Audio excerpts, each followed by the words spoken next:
Right about now, we are at the Entebbe International Airport.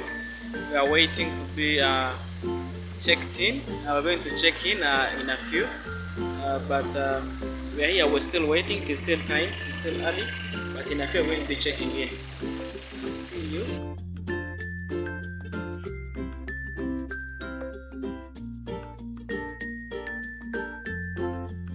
Hello everyone, my name is Emmanuel and welcome to my channel.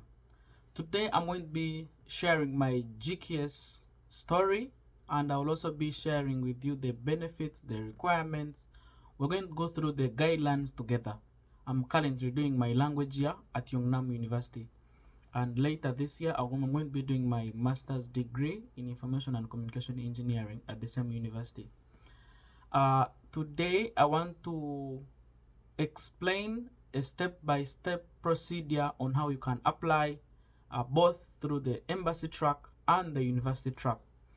So first of all, I would like to define what is the GKS scholarship.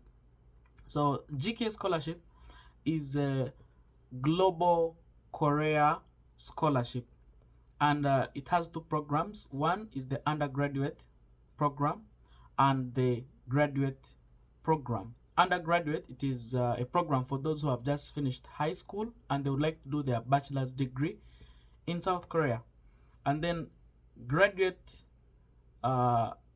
school or graduate program is for those who have finished their bachelor's degree or master's degree, but they would like to upgrade and either do a master's or a PhD or research. Now, today I'm going to talk about more about the graduate, the GKS-G, the GKS scholarship for graduates, because that's where I am. But also the information does not change a lot. It is almost the same requirements. So I have applied to this GKS scholarship. This was my third time and I got it. So this video is for fighters. If you are there and you don't want to give up, and you don't give up and you're a fighter, then this video is for you, to inspire you and tell you to continue fighting. So I graduated in 2021 and I did bachelor's in information systems from Uganda. And after finishing my undergraduate degree, I always had a desire to do my master's degree before I'm 30. So I looked for opportunities to apply and had told God, if I don't get a scholarship, then if I get a job, I should be able to save and keep enough money, to save enough money which can help me to pay for myself to study. But you know, studying is also very expensive. So I looked for scholarships vigorously, and after graduating in August in 2021, I looked for scholarships. So I was somewhere volunteering, of course, in a refugee camp somewhere in Uganda, and a colleague of mine whom we had studied together, whom were looking for scholarships together, told me that the scholarships are opening up. The GKS scholarship is opening up, and it was I think in January, and he told me the scholarships are going to open up in mid-February. So I started organizing myself, and lo and behold, I applied. That was now the next year, 2022. So in 2022, I applied through the embassy track. And you should know the process is also not very cheap. You have to photocopy this, go in this office, get recommendation letters, things like that. And I applied through the embassy track. I remember we were shortlisted. It was a list of about 12 people, and I was part of them. You can check out the list on the embassy website. So went for the interviews. When we went for the interviews, in our country, the embassy track, they take 5 students and 1 backup candidate. So literally there are 6. And I was not among. I felt so sad because the GKS program, it's a good program because it will take care of all your needs literally. So I did not give up. I continued. I remember that year I even tried the Chevening scholarship. I tried the Turkish scholarship. I tried the DAAD German scholarship. I tried the Ireland scholarship. So that was a whole year. of 2022. But I said I'm not going to give up. So I waited for another window. I went and continued working, but I continued on the look for scholarships. So in 2023, again, I said I'm going to apply for this scholarship. I waited, and in January, I started looking out on the web, on the embassy, because they always announce either on the Study in Korea website, they will always put it there. Then you can check on the page for your for the embassy in your country. Immediately they release it on the Study in Korea website. The embassies always also upload it on their respective pages. So when I checked, I always checked every day, but I found myself I was late by 1 week. The announcement had made like on 14th of February. I saw it like on 17th. So when I saw it, was even late. So I tried to apply again. Went through that process again. You have to go to your referee. They make a letter, put it in an envelope, they seal that. Sometimes even you are working in a different place, you have to travel, photocopy this, go and get certified documents, move from this office to the other. But I did that whole process, and I was like, since I applied last year, maybe this year I'm going to be considered. And guess what? We applied again. I was shortlisted. Among those who applied. Actually, even being shortlisted is an opportunity, because very many people apply for this scholarship. So I was shortlisted. We were 17 this time round at the embassy. I did interviews. I tried to search all the information. Let me tell you, by the time I applied, I literally knew I had watched videos online on YouTube, because I had invested a lot to make sure I get the scholarship.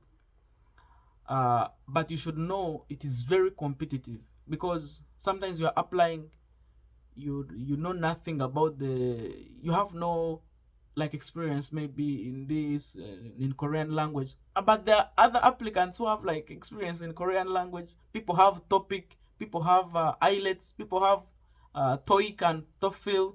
I don't know how you call it in your country, those English proficiency tests. So of course they add you extra points. People have first classes, and some of us did not have them. But so you should know that the process is competitive, but it is possible. So I applied again. I did the interviews, and again I was not given. I felt so down. I felt so bad, because I had even started the process of notarization, because when you're using embassy track, you can apply without notarizing. Then as they are doing scrutinization of your application, you can do notarization. So even I started on the process of notarization and everything. So I was there at home waiting for 1 week. So the results came, and the receptionist at the embassy, Korean embassy, called me. So when she called me, she tells me, should I continue with your notarization, or I should stop? Have you checked on the results on the website? I said no. So she said, you check. To check, my name was not there. I was so down. So she asked me, should I continue notarizing? I was like, I don't know what to do. Then I remembered somewhere where I pray from, the man of God had told us that this year of extraordinary resurrections, that we should try out things which we think had failed. So I got faith. I'm like, no, I'm not of them which give up and draw back to perdition, but I'm of those who don't give up, and I believe I'm not a quitter to the saving of the soul. So I continued, and I said, continue notarizing. She notarized, and then I said, I'm going to try the university track. So I got my application again, because remember, you have to change so many things to change this. When you're applying at the embassy, you are ticking embassy. Now here you have to check to change. The good thing with the GKS, when you fail at the embassy track, there is always some universities, the window is still open to apply at the using the university track. So I applied using the university track. I sent my document through DHL, and lo and behold, my documents were screened, and I was getting emails, I did interviews, and that's my story, and I got the scholarship. I was so happy because I did not give up. And at some point when you feel like giving up, that's when your miracle or your opportunity is coming. So don't give up. So I'm going to take you through the guidelines for the scholarship, and I'm going to be referring to the guidelines for last year, which we used in 2023, so that they can also guide you. They are still so much relevant. I know maybe there may be some changes, but when you have these, even when the changes come, you're already somewhere, because right now we're in January, but the scholarship is almost being announced in February. So you had better started the process so that by the time the window opens, you are ready. Okay, so this scholarship has countries where they get applicants from, and I think the previous year was saying that they have got beneficiaries of over 1,300 scholars who have benefited from this scholarship. Now you can apply in either type A or type B, and now all these lists of universities will be released in the guidelines from that website of Study in Korea website, or on the website at the embassy. Even universities, actually, they put this advert when the scholarship is out. So there are type A universities. There are around 30 universities from type A. Then there are also universities in type B. Now, if you're applying at the embassy track, you are allowed to choose 2 universities from type B and 1 university in type A. And now type A universities are very competitive. They are very competitive, but it is possible. People have different chances and blessings. So you try out and see where you think you can go. So you choose 2 universities in the type B and 1 university in type A. The countries, so far they have been selecting from 139 countries, and you can check and see your country. And then different countries have different quota. So quota is like the number which they accept per year. And now for Uganda, I will speak for Uganda. Uganda, on the university track, they take 5 students, and on the embassy track, they also take 5 students. So it is a total of 10. Okay, so it is a total of 10. So different countries have different number of students which they take. So you should check out for your quota for your university. Even those who want to do research, there is a different quota for those who want to do research and are interested in other things. So what is the eligibility? The eligibility is, 1, you should not be a Korean citizen. First of all, you should not be a Korean citizen. Or your parents should not have citizenship of Korea. If you do, maybe they should first denounce and say they are not Koreans, blah blah blah, things like that. But it is for non-Korean. So this is an opportunity which you can take. The grades, the CGPA, the percentage in Korea, the grading is in percentage. So you need to equate what your score on the CGPA.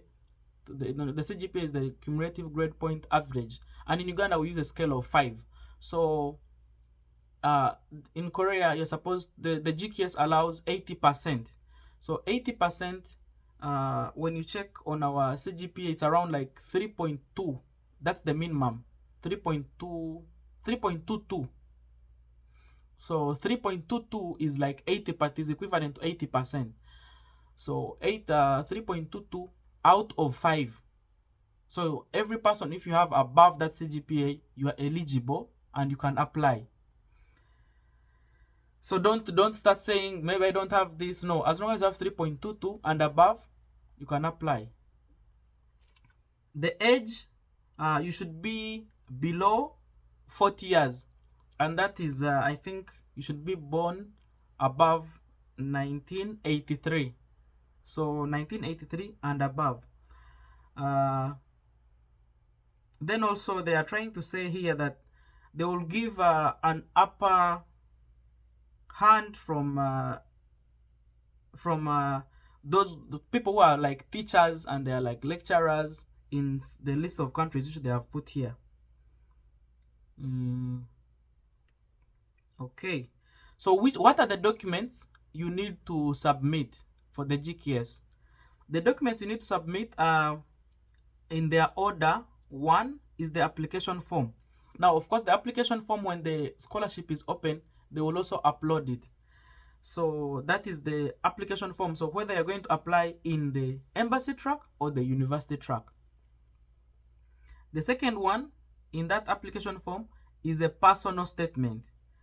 A personal statement shows your background. Why are you interested in the Global Korean Scholarship? Why Korea, for instance? You would have gone to any other country. Why are you coming to Korea? And why should they invest money in you? Then here you talk about also your background. So you prepare around 3 pages, which have a summary of what of why you should come to Korea. Why is it important that you should come to Korea? You should explain fully and substantiate why you should come to Korea and why they should invest a lot of money. As I told you, this scholarship is one of the best scholarships and it is very competitive. So you should write a very catchy personal statement. If it needs you consulting, making people, getting some people whom you think can read through and they advise you accordingly, you change this and that, it is very important that you do it. So you can also put in your achievements, your background, ABCD. And also make sure you put in things like your achievements you have done before, if you have gone maybe to Korea before and maybe you're inspired to do this, maybe you did this, and you have done some innovations, maybe you have leadership skills. There are some things you have done which are exceptional and you think they can make you stand out. Everything you think can make you stand out, you should include it here in the personal statement. And also your future plans, all those things, you have to put them there. Then form 3 of the application document is the study plan. Now the study plan includes, because many people when they come to Korea, they forget why, most people forget why they came here, and you may fail to successfully finish the program. So they want to be very sure that this person we are taking on is able to finish the program and we have not wasted money.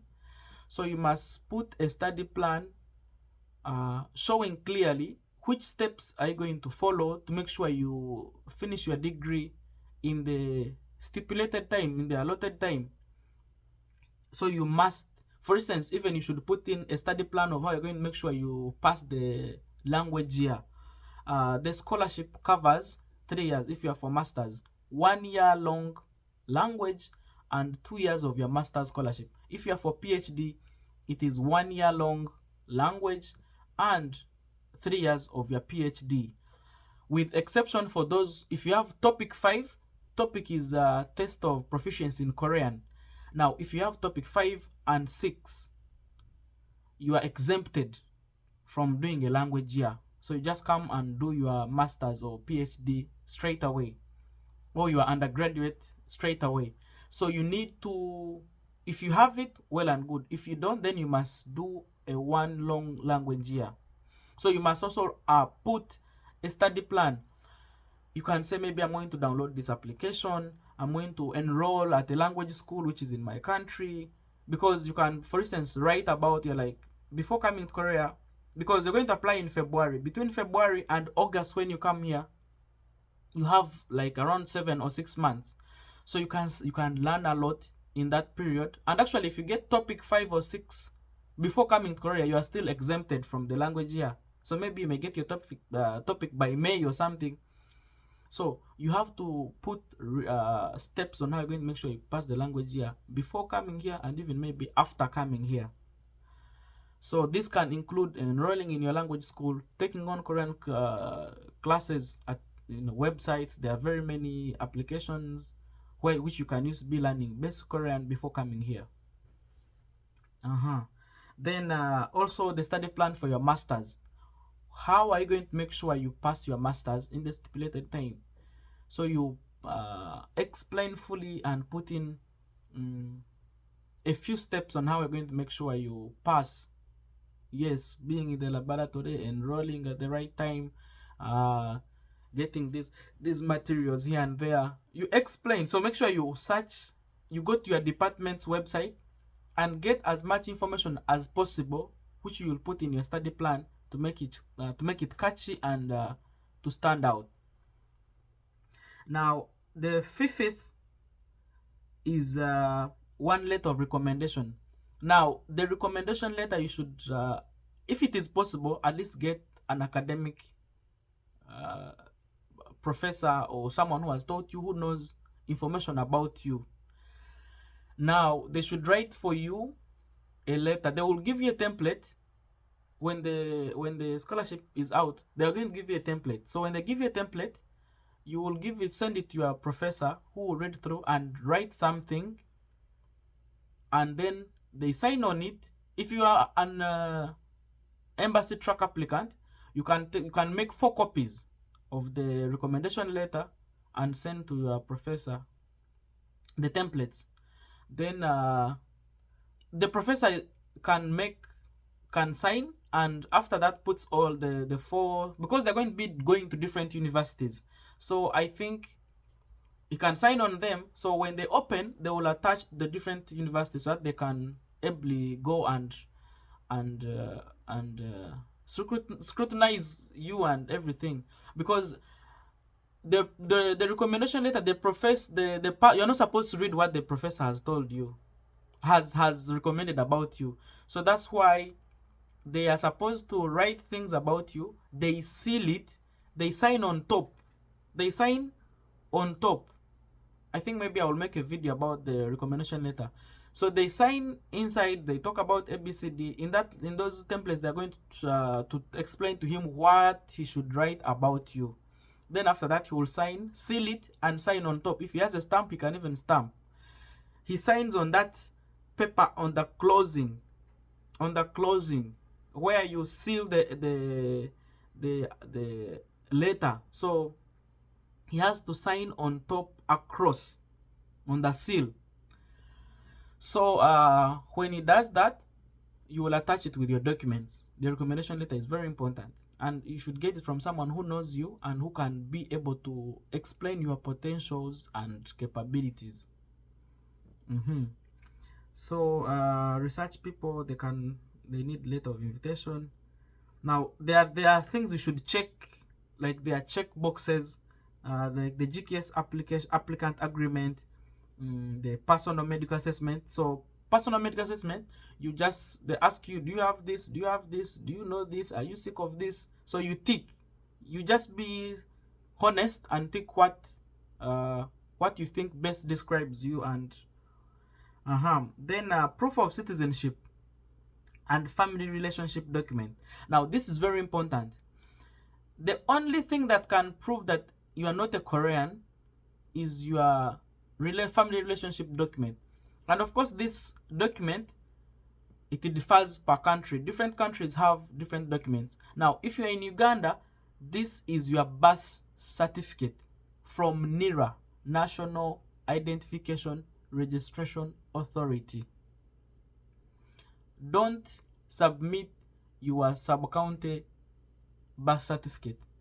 You need to go to NIRA in Kororo and you get the NIRA document.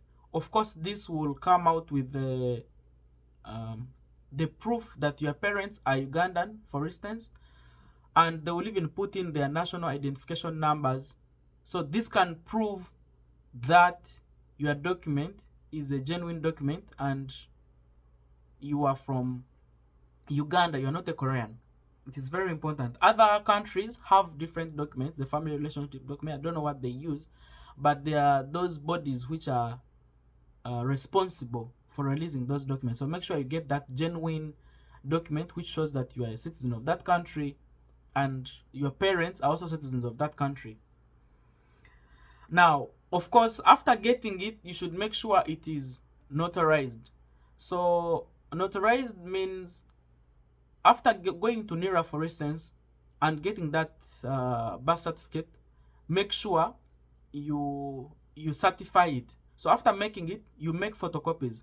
After making those photocopies, they stamp again that this is certified. The NIRA certificate in Ugandan shillings around 5,000 Ugandan shillings. Certifying is around 3,000 per copy. So make sure you can certify as many. You stay with the original, of course, and then after getting that certified, you take it to the Embassy of Korea, and then they will notarize it. Okay, they will notarize. They will put a stamp which will show that this indeed is a document from Uganda and can be used in Korea, and it is the right document. Now, the other documents are the bachelor's graduation certificate, or diploma in brackets. Then the bachelor degree transcript, those for bachelors. Now for master's degree, you need to, for PhD, you need to of course submit your master's graduation certificate and master's degree transcript. Now this goes especially to the university applicants, because the university track applicants, you must submit notarized documents. For embassy track, you may apply with your just certified documents which are not yet notarized, because they will give you some time. They will also help you to notarize. They will give you some time after you have passed through. They will give you some time to notarize. But if you can do it before, you stand an upper chance. Now for university track applicants, you go to your university, get your degree, transcript, and certificate. After getting them, you photocopy them. After photocopying them, you take to your, I don't know who certifies in that office, they put for you a stamp which shows that your degree, certificate, and transcript are certified. Indeed, they are from that university, and they confirm. After they are certified, you take them to the Ministry of Foreign Affairs. Now, the Ministry of Foreign Affairs in Uganda is found behind KCCA in Kampala. So make sure you take them there. When you take them there, each document is 20,000, and you will pay, there's a bank nearby, you pay 20,000 for each copy. So you pay 20,000. After paying 20,000, you come with the receipts, you take to Ministry of Foreign Affairs, and then the Foreign Affairs will put a stamp. Now they will put a stamp which shows, it will certify and show that these documents indeed are from Uganda, from a known institution, and they are genuine documents. Because when you submit the documents, they take around 3 to 4 days, 5 working days of for the Foreign Affairs also to confirm with the university to ensure that these are not fake documents, because many people they apply with fake documents. So you apply, they put for your stamp, and then after that you pick them and take them to the Embassy of Korea. Now at the Embassy of Korea, you need to notarize, you need around $4 for academic documents, $4. I'm just talking about the rate per now, or when I applied. So maybe some of these rates may change from time to time. So the degree certificate and the transcript together are $4, and then the birth certificate is also $4. So a total of $8 is enough. If you want to certify, maybe 1 copy. So it depends on how many documents you want to notarize. So because you will need those documents to send them to the university when they are already notarized. For the embassy track, you can do this process, or you may do it later. But for university track, you have to make sure this process is done before. Okay? One thing I also need to mention is that you have to pray. If you have applied for the embassy track, you have to pray that the results come early, so that you see if you have not passed through, you take on the university track real quick, because some universities, they would have closed deadline, and also you have to put into consideration the time you need to ship the documents to Korea. So it's very important. Now, so it is the same process for masters. Those who are going to go for PhD, it is the same process. You take your you get your documents, master's degree, certify them, and I think also your bachelor's, you certify, then take to Foreign Affairs, they put for your stamp, which shows that this institute is in Uganda, and the documents can be used abroad. And then you do the same process.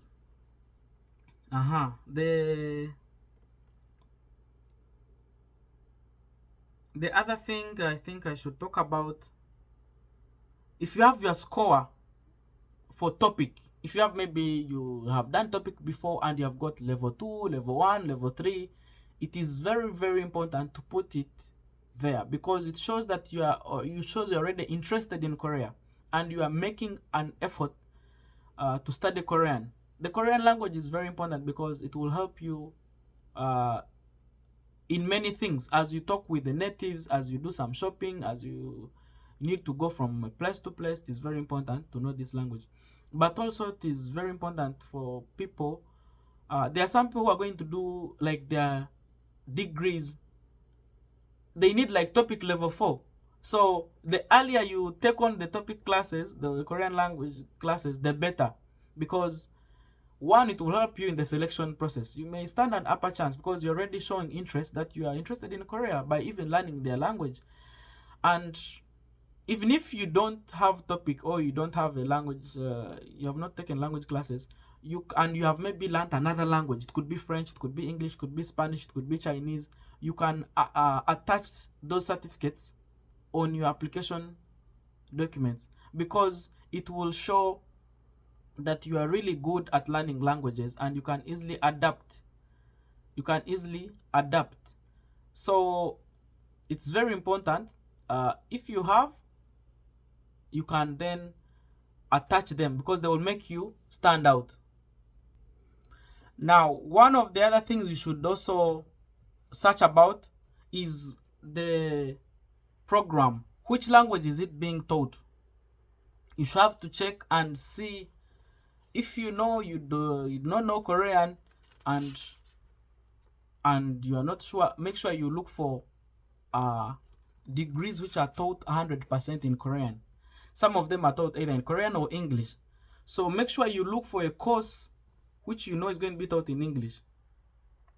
Okay, so make sure you are very critical. If you choose a course which is 100% taught in Korean, when you reach here, make sure you will study in Korean, I can assure you. So it is very important to check the programs very well, and check and do a program which you know is in the language you are capable of doing. Okay, so the other awards you have gotten before, you can attach them on your application.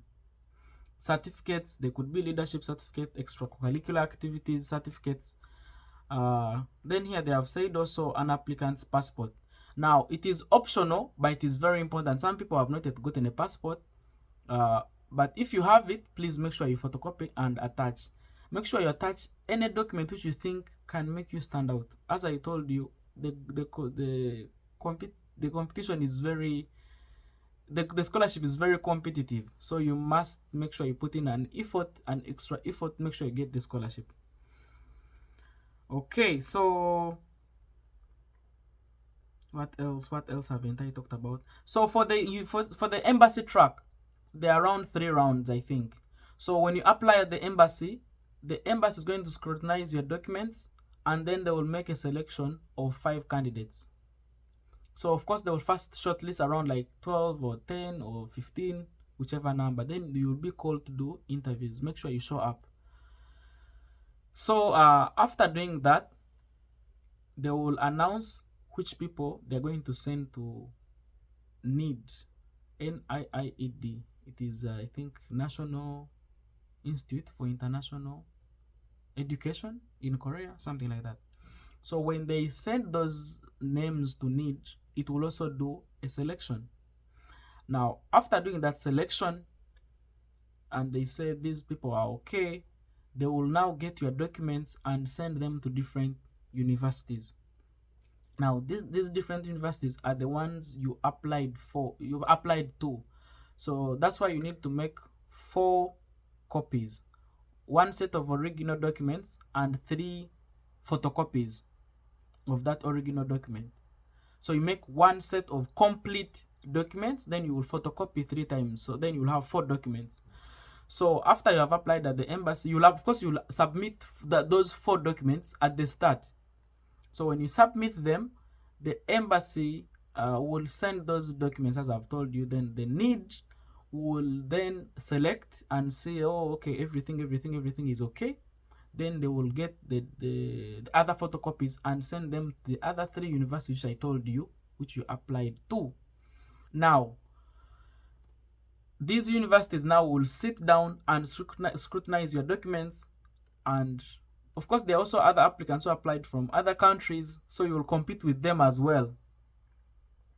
So after, they will give you phone calls. Others can send you emails, others will organize Zoom meetings, others will interview you, others may not interview you. So some of you may say, my colleagues were interviewed, me, I was not interviewed.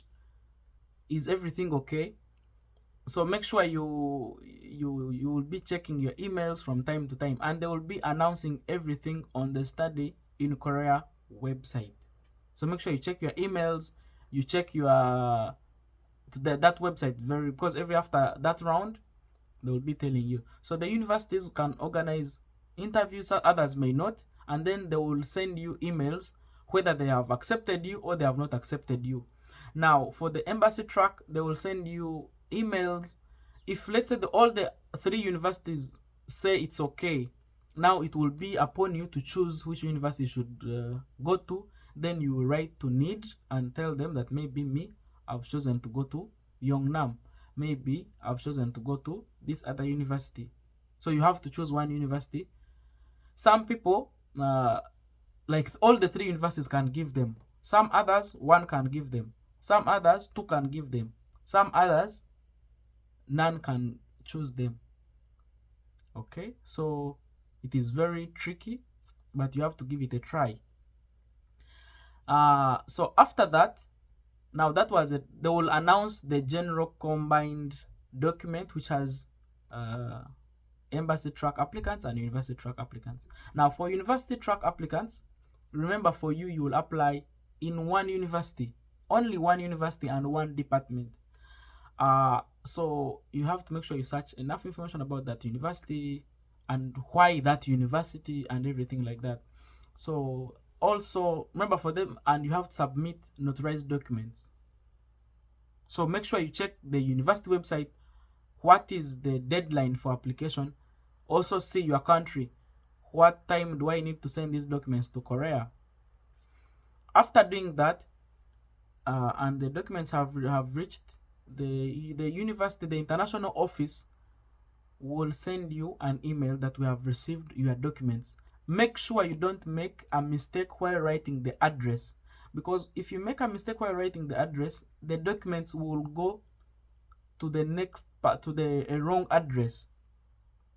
In Korea, the post office is very clear.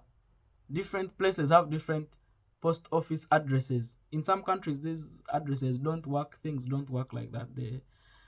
But you should know, if you make a mistake and instead of writing 1, you wrote 2, it will go to a different school or it will go to a different house, and that means your application will not reach the destination. So make sure you check in the guidelines and confirm that you have written the right address on your application letter for university track applicants. Now, after the university has received your documents, it will tell you, now we are going to be screening. So they will tell you we are screening. So they will have a checklist of all those requirements I told you about. Now, when they say everything is okay, they will now send you, they say, now your documents have passed screening. We are going to send them to the different departments for interviews. You may be called upon, or they're going to do now their selection. So if you have applied, for instance, in civil engineering, all applicants who have applied in civil engineering, all the applications from different countries will be taken to different departments.